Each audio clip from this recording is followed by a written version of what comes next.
Welcome to Zwida Media. If you're new to this channel, please subscribe. Don't forget to like, comment and share. Here's a new video for today. Enjoy.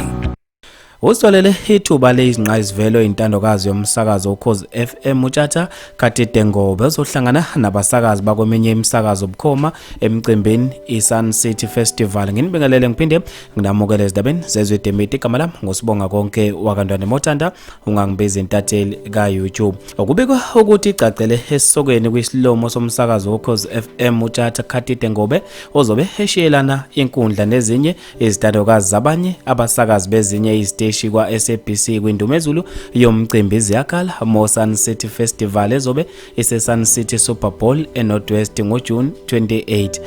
uTshatha kube ukuthi kulo mcimbi uzohlangana nabanye abasakazi bakweminye imisakazo okubalwa uSomezi Mhlongo weKwekwezi FM uThandi Mamakhe, umhlobo wenene FM uLusanda Mbane noweMotsweri FM uAmong Mokwen. Kubekwa ukuthi kulo mcimbi kuzobe kungekho abasakazi kuphela kodwa kuzobe kudidiyelwe nabaculi abazobe benandisa kule ndumezulu yomcimbi.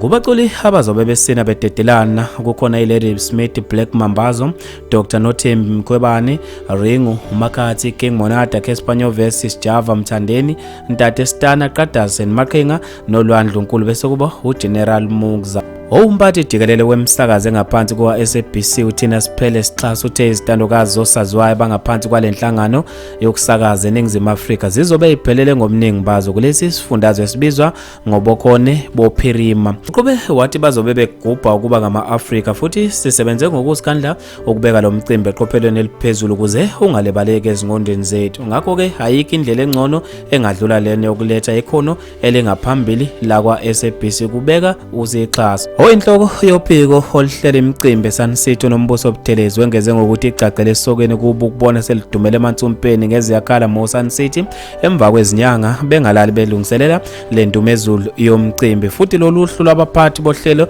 bodidi oluphezulu sekuyinto yokugcina esezinhlelweni zabo njengoba sebebheke ngabomvu ukuthi kushaye usuku lomcimbi ukuze bekwazi ukuyobungaza nabasakazi abaseqophelweni eliphezulu. Abantu balishayele ihlombe kakhulu bahalalisela uTshatha ngokuba ingxenye yalo mcimbi ezobe eshayela nabasakazi abaseqophelweni eliphezulu. Bafethu ke ngizofisa mina ukuzwa ukuphala kwenu khona lapha kwi-comment section ngalelo daba. Mina nje entathela YouTube sengiphuma kanje ngithi awungibambe evidweni elandelayo.